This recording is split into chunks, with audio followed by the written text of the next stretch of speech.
The law firm's conference room in downtown Dallas was a mausoleum of mahogany and steel, as cold as the heart of the man whose will was being read. The air conditioner hummed a monotonous, icy note, the only sound besides the rustling of papers that sealed my fate. From my leather armchair, which felt too large for my shrunken body, I watched the skyline of skyscrapers through the glass wall, feeling as small and insignificant as a speck of dust in that immensity of power. The smell of expensive wax and ambition filled the room, a perfume that had always suffocated me, even when I lived at the epicenter from which it emanated. I never belonged to this world. I was just a silent accessory, an old piece of furniture in the mansion of my own life. My son, Robert, sat across from me, the personification of the wealth my late husband had accumulated. His $5,000 Italian suit didn't have a single wrinkle, and the watch on his wrist was worth more than the dignity he was slowly stripping from me. He didn't look at me. His cold, calculating eyes were fixed on the lawyer, like a predator waiting for the exact moment to strike its prey. I was the prey. My blue linen dress, bought more than a decade ago for a wedding anniversary, looked like a rag from a forgotten time next to his impeccable shine. I felt the weight of my 76 years, not in my bones, but in my soul, tired of a lifetime of invisible service and veiled humiliation. The lawyer, a middle-aged man with an air of professional discomfort, cleared his throat before reading the final clause. His voice was neutral, but his eyes avoided mine, a small sign of pity that only made everything worse. He read the words that had been carefully orchestrated by Robert during the last years of my husband's illness, words that disinherited me not only from a fortune, but from a lifetime of dedication. The entire estate, valued at $92 million, was now the exclusive property of Robert Vance. A heavy silence descended upon the room, more oppressive than the hum of the air conditioner. I could feel the subtle smile forming on my son's lips, even without looking at him directly. My hands, which had once changed Robert's diapers, cooked thousands of meals and tended to his every fever, rested in my lap, trembling. The bulging veins and small age spots told the story of a life of domestic labor, a labor that, in the eyes of my own son, was worthless. I remembered his cruel words over the years, whispered so his father wouldn't hear, calling me an expense, a burden that his and his father's success carried. I had internalized this narrative, believing that my worth was tied to my role as a wife and mother, a role that was now being brutally revoked.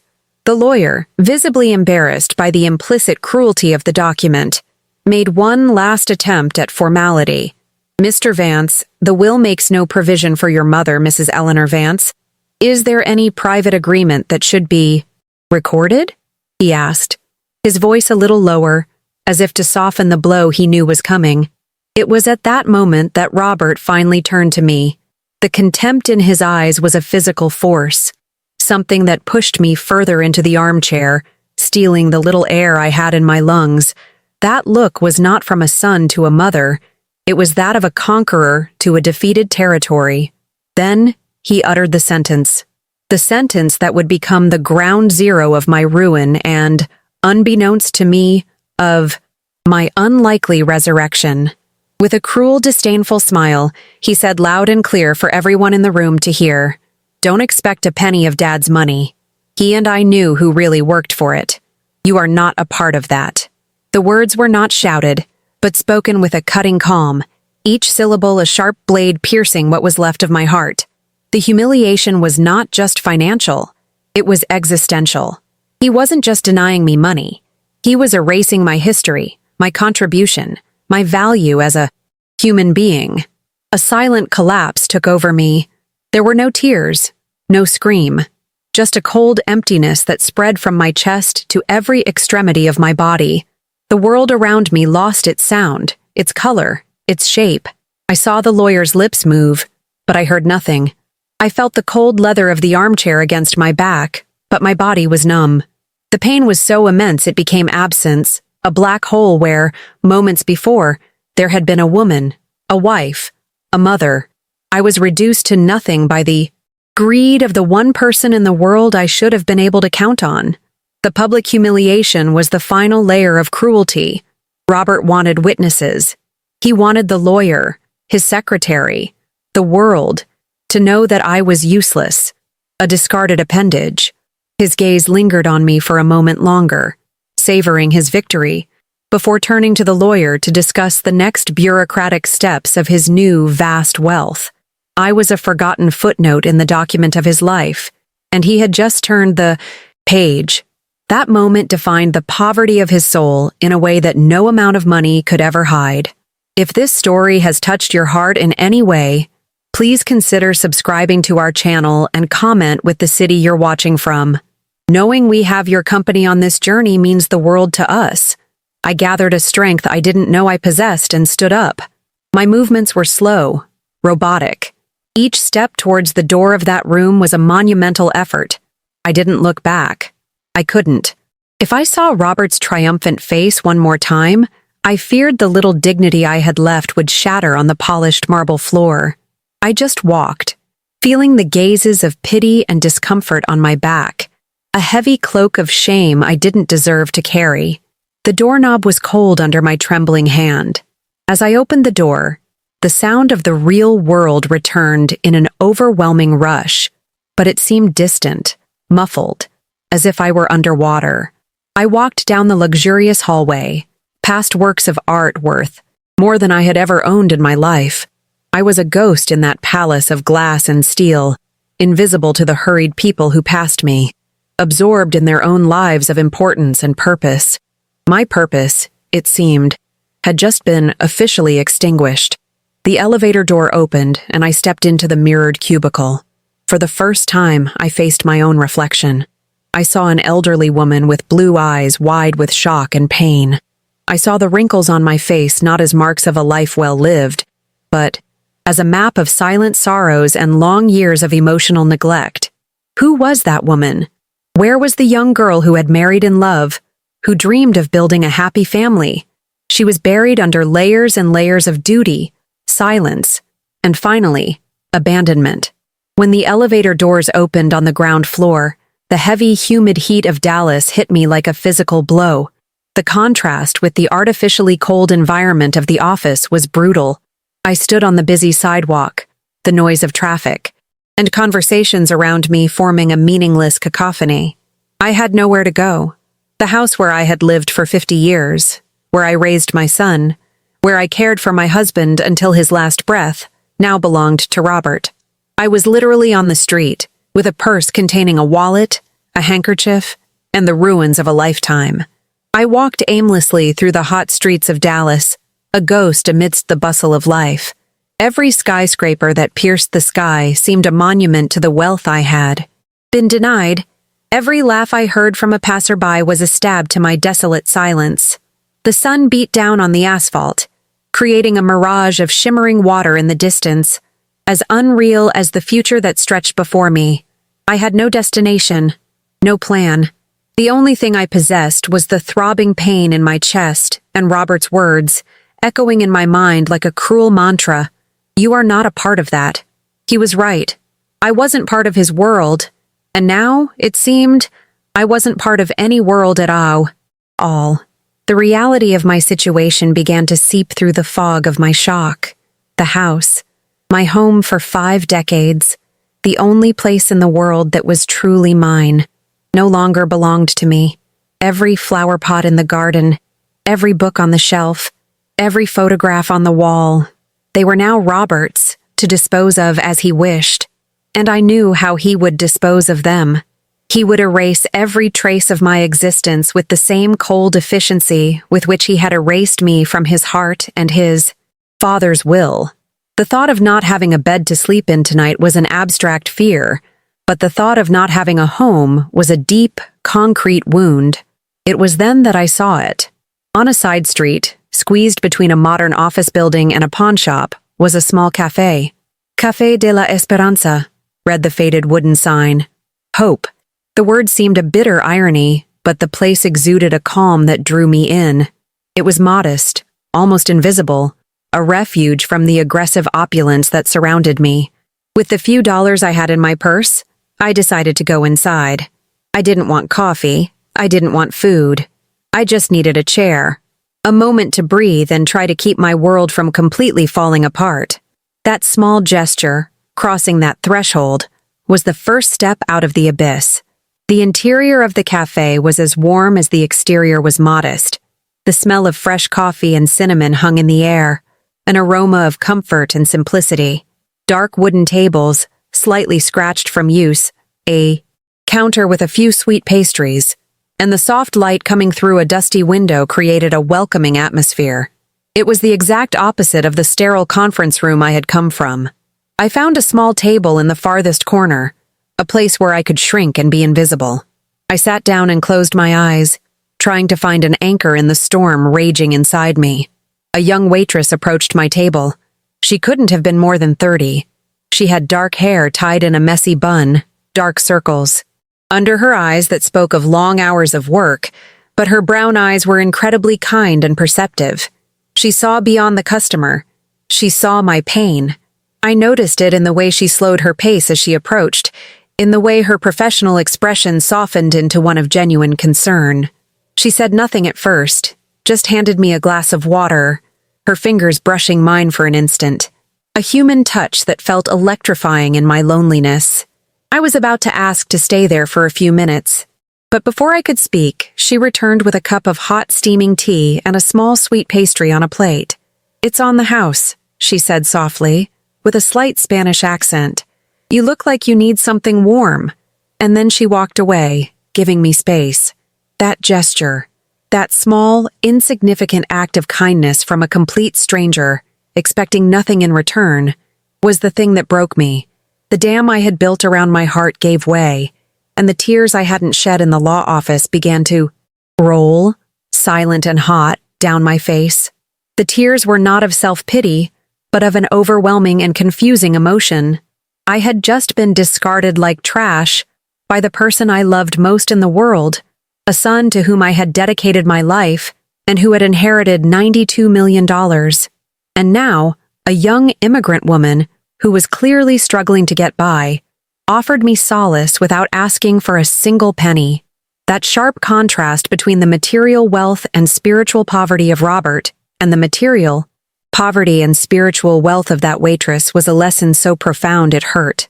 I cried for the cruelty I had suffered and for the kindness I had just found. The waitress, whose name I would later learn was Sophia, came back later, after my tears had dried. She sat in the chair across from me, a boldness that in other circumstances might have seemed intrusive, but at that moment felt like an act of solidarity. "Are you okay?" she asked. And with that simple question, a piece of my story began to leak out. I didn't talk about the money. I talked about the feeling. My son. He made me feel like I was worthless. I whispered, the words scratching my throat, like my whole life had been a waste. As I spoke, fragments of my past surfaced. I remembered spending decades managing the household so that my husband, a brilliant but emotionally distant man, could build his empire. I remembered pouring all my love and energy into Robert, my only son. I encouraged him, celebrated his victories, defended him. But as he grew up and entered his father's business world, he began to see me as his father saw me, a domestic figure, necessary but secondary. Affection was replaced by tolerance, and tolerance by a cold resentment I never fully understood. A few days later, Robert's cruelty materialized in an official envelope. It was an eviction notice, written in cold, impersonal legal language. I had 30 days to vacate the property, 30 days to erase 50 years of life. The word vacate was so violent. I wasn't just leaving. I was being removed, like an unwanted object. The panic, which until then had been a low tide, rose and threatened to drown me. The lack of a roof over my head became a terrifying and immediate possibility. No one deserves to feel invisible, especially to their own family. If you're rooting for Eleanor's comeback and believe she deserves a second chance, show your support right now. Leave a like to give her strength and subscribe so you don't miss a second of her journey of overcoming. We'll be back in a moment. I spent the next few days in a bureaucratic maze. I called social services, senior housing agencies, Everywhere, the same story. Long waiting lists, complex forms that asked for employment histories and references I didn't have. I was an anomaly in the system. A 76-year-old woman with no income, no recent employment, who until a week ago had lived in a mansion. No one knew what to do with me. Every phone call, every form filled. Out was another layer of humiliation, making me feel like a burden to society, exactly as Robert had said I was. The Café de la Esperanza became my only sanctuary. I went there every day, ordered a tea, and stayed for hours, just to be in a place where I didn't feel judged. That's how my friendship with Sophia began to blossom. I found out she was a single mother who had come from Mexico 5 years earlier with her son, Mateo. She worked 2 jobs, 6 days a week, to pay the rent on a small apartment, and dreamed of giving Mateo an education she never had. We were from opposite worlds, but we were united by the same fundamental struggle for survival and dignity. One day, as I was helping her fold napkins, a task I had imposed on myself to feel a drop of usefulness, Sophia shared more of her story. She spoke of the difficult journey to the United States, the constant fear of deportation in the early years, the loneliness of being away from her family. She didn't speak with bitterness, but with a quiet resilience that shamed me for my own fragility. Her vulnerability gave me permission to be vulnerable too, and for the first time in years, I felt that someone truly saw me. "Do you have children, Eleanor?" she asked me one day, with her gentle frankness. I hesitated. The word son was a trigger. "I have one," I answered, my voice weak. "But we don't speak." Sophia didn't ask any more questions. Instead, she took out her old cell phone and showed me a picture of a boy of about 5, with a toothless grin and eyes as bright as hers. "This is my Mateo," she said, and her face lit up with a love so pure and powerful that I felt a pang in my heart. It was the kind of love I thought I had given Robert, but that I never received back. I started leaving a small part of my tea money as a tip for Mateo. Sophia protested, but I insisted. It was a paltry sum, but it was the only way I had to invest in something that seemed pure and good. In return, Sophia would often forget to charge me for the tea or bring me a soup at the end of the day, saying it would go to waste anyway. We were building our own small economy of kindness, a system of exchange based on mutual care, not money. A silent, strong bond was forming between us. The relentless stress, however, began to take its physical toll. One afternoon, while walking from the cafe to the cheap motel where I was staying, I felt a strange palpitation in my chest, followed by an overwhelming dizziness. I clung to a lamppost to keep from falling, my heart pounding erratically in a frightening rhythm. The fear I felt in that moment was different from anything I had ever experienced. It was the fear of my own mortality, of my physical frailty, at a time when I was already so vulnerable. I used what was left of my meager savings to go to a low-cost clinic. The diagnosis was quick and clear: cardiac arrhythmia, likely induced by acute stress. "You need to rest. Avoid stress. Eat well," said the young doctor, having no idea of the cruel irony of his words. Avoid stress. It was like asking someone who is drowning to avoid water. The illness was not just another problem. It was an obstacle that threatened to completely incapacitate me, making me even more dependent on the kindness of a stranger. Sophia noticed that something was wrong. I was paler, slower. When I told her about the diagnosis, she showed no pity, but a fierce determination. "You can't stay in that motel, Eleanor. The place is dirty and depressing. You're going to stay with me until you find a place." I refused immediately. The idea of being a burden was my greatest terror, the confirmation of everything Robert thought of me. "I can't, Sophia. But she interrupted me, placing her hand on mine. "Families help each other. And now, we are a family." That's how I met Mateo.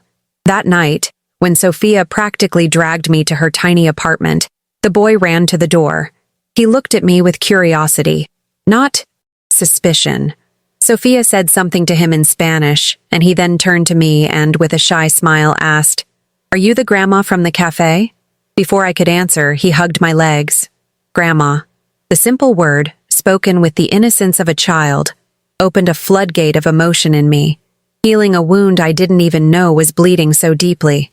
Sophia's apartment was small, with secondhand furniture and toys scattered on the floor, but it was full of life and warmth. That night, the three of us sat at her small kitchen table and shared a simple meal of rice, beans, and chicken. The television was off. The only soundtrack was Mateo's laughter and our quiet conversations. I remembered the silent, tense dinners in my old mansion, at a mahogany table for 12, where my husband and I barely exchanged a word. There, in that cramped apartment, with almost nothing, I felt richer than ever. With Sophia's help, I began to pack up my few personal belongings from the house. Every item was, torture. Robert's baby photo album, the first drawing he made for me, a small vase my mother had given me. Sophia stood by my side, silently handing me boxes and tape, her presence a quiet strength that kept me from falling apart. She didn't try to cheer me up with empty cliches. She simply witnessed my pain, and that was enough. We were emptying a house, but without my realizing it, we were building a home. The 30-day deadline was fast approaching, and the fear of the future was still a constant knot in my stomach. But something inside me was changing.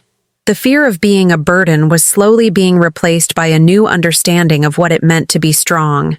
Strength was not total independence or material wealth. Strength was the ability to accept help, to give love, and to build a human connection from scratch.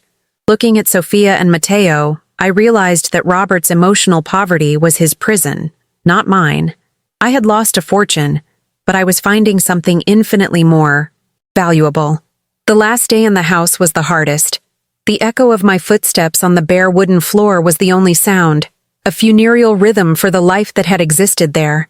The rooms, now empty of furniture and carpets, seemed larger and colder, the walls filled with marks and pale outlines where pictures and photographs used to hang. They were like scars, ghosts of a past happiness. The air was heavy with the smell of dust and memories. Each particle of light that danced in the sun's rays seemed to carry a fragment of the past. I was packing up the remains, not of a house, but of the woman I used to be. Sophia was by my side, as she had been throughout the ordeal. Her presence was an anchor of serenity in my sea of chaos. As I wrapped a small porcelain figurine in newspaper, my hands trembled. She gently took the object from me and finished the task, her touch saying everything that words could not. In the corner of the living room, Mateo, her son, played quietly with two toy cars, creating his own small, happy world, oblivious to the solemnity of our task. The sight of him, a sprout of life amidst the decay of my past, was a painful and beautiful contrast. Then, the sound I had both feared and expected in equal measure. The doorbell rang, a sharp, imperious sound that tore through the silence. My heart gave a painful leap in my chest. I didn't need to ask who it was. It was Robert. He had come for the final inspection, to ensure the property was being vacated as per his orders, to savor the last moment of his triumph. I looked at Sophia, and in her eyes I saw a reflection of my own apprehension, but also a silent promise. I'm here with you. I took a deep breath and walked to the door, feeling the cold floor under my feet. I opened the door and there he was, impeccable, impatient, exuding an aura of power and contempt. His eyes scanned past me as if I were an insignificant detail and surveyed the inside of the house with an owner's gaze. He didn't say, "Hello," or "How are you?" His gaze passed over Sophia and Mateo without the slightest sign of recognition, as if they were part of the furniture to be discarded. To him, they were invisible, unimportant figures in the grand theater of his life. The air grew heavy, charged with the toxicity he always brought with him. "I see you're almost finished," he said, his voice as sharp as broken glass. "Good. The truck to remove this rubbish arrives tomorrow morning. I expect everything to be on the curb." The word rubbish hung in the air, a cruel designation for the few treasures I had managed to save from a lifetime. They were my memories, my history, and to him, they were nothing more than trash to be removed from his valuable property. The humiliation was intentional, designed to break me one last time. His gaze then landed deliberately on Sophia, and a sneer twisted his lips. "And I see you've already found company. How touching," he mocked, sarcasm dripping from every word. "How much? Are you paying this helper to box up the proof of your failure? I hope it's not with money you think you still have some right to." He wasn't just insulting me. He was attacking Sophia, attacking her dignity, her kindness, trying to degrade her to his level of transactions and cruelty. In that very moment, something shifted inside me. The woman who for decades had cowered, who had cried in silence, who had accepted cruelty as her penance, disappeared. The trembling in my hands stopped. I looked at Sophia, who returned a firm gaze, full of a quiet strength she lent me. Then I looked at Matteo, playing innocently. I was no longer alone, fighting for myself. I was fighting for them, for the decency, for the kindness they represented. A steely calm settled in my heart. For the first time in my life, I looked directly into Robert's eyes, without fear, without submission. And what I saw was not the powerful giant I had always feared, but a small, hollow man. I saw an abyssal emptiness. Behind his cold eyes, a poverty of spirit so vast that no amount of money could ever fill it. He was a beautifully polished shell, but completely empty inside. The realization freed me. My fear, which had been his greatest weapon against me, evaporated. Then I spoke. My voice was not loud, but it resonated with a clarity and authority that surprised us both. "You inherited $92 million, Robert," I began, each word calm and deliberate. "But you are the poorest man I know." I let the words hang in the air for a moment before continuing. "You have nothing. No love, no compassion, no decency. I, on the other hand," I said, gesturing gently towards Sophia, "I have found a real family in less than a month, and that is a wealth you will never understand." Robert stood gaping, momentarily shocked by my audacity. His expression went from surprise to pure rage, his face turning red. He opened his mouth to retaliate, to spew more venom, but a mundane interruption silenced him. The familiar creak of the mail slot on the front door, followed by the soft sound of envelopes falling onto the wooden floor. A sound I had heard every day for 50 years. A sound that, on that day, would change everything. Almost by instinct, a reflex from decades of routine, I bent down to pick up the mail. It was the usual bills, junk mail, and a brown envelope, thicker than the others. It had the logo of an insurance company I barely recognized. It was addressed to me, Mrs. Eleanor Vance. Robert watched with a disdainful smirk, no doubt thinking it was another debt notification to add to my collection of miseries. With surprisingly steady hands, I tore open the envelope. My eyes scanned the legal jargon of the document until they found the main paragraph. And then, my heart stopped. It was a life insurance policy, taken out by my husband more than 40 years ago, long before he dreamed of oil wells and millions of dollars. A small policy from a time when we were young and had little more than each other. He must have completely forgotten about it, and therefore Robert never knew of its existence. The beneficiary had never been changed.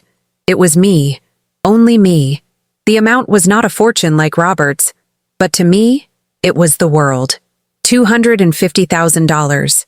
It was enough for a new beginning. It was enough for an apartment, for security, for dignity. It was an echo of the man I had married, not the magnate he had become.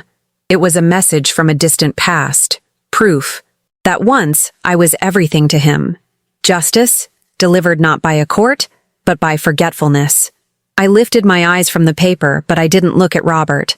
I looked at Sophia, and on her face, I saw understanding and relief mirroring my own. A slow, genuine smile, the first in weeks, spread across my face. I didn't need to say a word. In that look, we shared the victory. It wasn't about the money, it was about freedom. Freedom from fear, from dependence, from humiliation. Robert's power over me, built on his wealth and my lack of it, had disintegrated in that instant. Finally, I turned to my son, who was looking at me with a confused and suspicious expression. I held the paper out in his direction, without, however, handing it to him. "I don't think I'll be needing your garbage truck after all," I said, my voice as calm as a serene lake. There was no triumph in it, no anger, just a quiet finality. "Thank you for coming, Robert. Please close the door on your way out." It was a dismissal. I was firing him from the role of executioner of my life, and for the first time he seemed small, powerless, a deposed king in his own empty kingdom. Robert stood in the doorway for a long moment, his face a mask of shock and incomprehension. That piece of paper in my hand had demolished the foundation of his power over me. He didn't say a word. He just turned and left, the sound of his expensive shoes echoing down the empty hallway before the front door closed with a soft but definitive click. In the silence that followed, the air seemed lighter, cleaner. I looked at Sophia, and for the first time in a long time, a genuine laugh escaped my lips. She joined me, and we laughed and cried at the same time, hugging amidst the cardboard boxes, two shipwrecked souls who had found solid ground. Leaving that house was no longer a funeral march. It was a liberation. I didn't look back. With part of the insurance money, I bought a small 2-bedroom apartment in a modest but sunny building, a few blocks from where Sophia lived. The first time I put my own key in the lock and opened the door to a place that was truly mine, bought with my own resilience, I felt a wave of peace that no money in the world could buy. The walls were bare, the rooms empty, but to me, that place was a palace of possibilities, the blank canvas for the rest of my life. My first decision as a free woman was to sit down with Sophia in my new living room, still smelling of fresh paint. "Sophia," I said, holding her work-calloused hands, "you are not my maid or a charity project. You and Matteo are my family, the only family I have." I announced to her that I wanted to invest in her, to pay for her studies in business administration in an evening course, so she could quit one of her jobs and have more time for her son and for herself. I wanted to give her the opportunity that life had never given her. The tears that welled up in Sophia's eyes this time were not of sadness or stress, but of pure disbelief and gratitude. She protested, saying it was too much, that she couldn't accept. "You've already given me a roof," she whispered. "Eleanor, this isn't a roof," I replied softly. "It's the floor on which we will build our future together." That day, our bond was sealed, not by blood or obligation, but by mutual choice and love. She accepted, and in her yes, I heard the sound of two lives changing course forever. Observing my new neighborhood, I began to notice the others. Elderly sitting alone on park benches, the people whose eyes carried the same kind of loneliness I knew so well. I remembered Sophia's cup of hot tea, that small gesture that had saved me. And then, an idea, clear and powerful, formed in my mind. My purpose was not just to ensure my own comfort. It was to multiply kindness. It was to take the light that was given to me and use it to illuminate other dark corners. I couldn't solve the world's problems, but I could warm a cup of soup. With the rest of the insurance money, I decided not to buy expensive furniture or new clothes. Instead, I rented a small vacant shop on the corner. The place was dusty and abandoned, but it had large windows that let the sun in. Sophia and I spent weeks cleaning, painting the walls a warm, cheerful yellow. The name came naturally, a tribute to the center of our new life, Eleanor's table. It wouldn't just be a soup kitchen, it would be a refuge, a place where the meal was served with a generous portion of dignity and conversation. Sophia, now free from her second job and full of a new energy, threw herself headlong into the project. She revealed a natural talent for organization, negotiating with local suppliers and creating an efficient system for the kitchen. Matteo became our art director, filling the walls with his vibrant drawings of smiling suns and colorful flowers. Every hammer blow, every brushstroke, was an act of construction. We were building a business, yes, but more importantly, we were building a community from scratch, with our hands and our hearts. The opening day was quiet and modest. We put a simple sign on the door, "Hot Meals and Company." All are welcome. At first, people came in hesitantly, suspicious. But the smell of homemade soup and fresh bread was an irresistible invitation. Slowly, the tables began to fill up, not with customers, but with neighbors. Elderly men and women, single mothers with their children, people who, like me, had been pushed to the margins of life. My life gained a new rhythm, a new purpose. Every morning, I was there to greet our guests with a smile. I was no longer Mrs. Vance, the invisible widow. I was Eleanor. I learned everyone's names, listened to their stories, shared their small joys and sorrows. I discovered that the cure for my own loneliness was to connect with the loneliness of others. In that small restaurant, surrounded by the buzz of conversations and the clinking of spoons, I felt more alive and useful than in all my years in the mansion. I watched Sophia blossom before my eyes. The tired, worried woman I met in the cafe gave way to a confident and capable manager. She applied what she learned in her evening classes directly to our project, optimizing budgets and inspiring volunteers who began to show up. Seeing her argue with a supplier or comfort one of our regulars with a kind word filled my heart with a fierce pride. The pride of a mother watching her daughter find her power and her place in the world. Sometimes at night, I would think of Robert, alone in his cold mansion counting his money. I didn't feel anger, not even bitterness. I felt a deep, overwhelming pity. He had inherited a fortune in dollars, but I had inherited a fortune in love, in purpose, in human connections. He was trapped in a golden cage of his own making, while I, who had lost everything, was truly free. His wealth isolated him. Mine connected me. I finally understood the nature of true inheritance. It's not what you leave for people in a will. It's what you leave in them through your actions. Family is not determined by blood ties, which can be so easily severed by greed, but by bonds of loyalty, by those who take us in during the storm and offer us shelter without asking for anything in return. My new philosophy of life was simple. The true measure of a person's wealth is the amount of love they can give, and the number of chairs they are willing to add to their table. My life now is full and noisy. It's the sound of Mateo's laughter doing his homework in the kitchen while Sophia and I prepare dinner. It's the buzz of gratitude and friendship that fills Eleanor's table every day. It's the deep peace I feel when I lay my head on the pillow at night, knowing that my existence has weight, has value, makes a difference. I lost a family to greed, but I built a new one on the foundations of compassion. And this, I knew, was an inheritance that would last forever. Have you ever performed an act of kindness that changed a life, whether it was your own or someone else's? Leave a little heart if you believe that love is more powerful than any wealth. Subscribe for more stories of second chances and comment, "Love is priceless," if you also believe in the power of human kindness. 5 years have passed. 5 years that felt richer and more full of life than the 50 that preceded them. Sitting at my usual corner table at the Eleanor's Table Foundation, I watch the movement around me.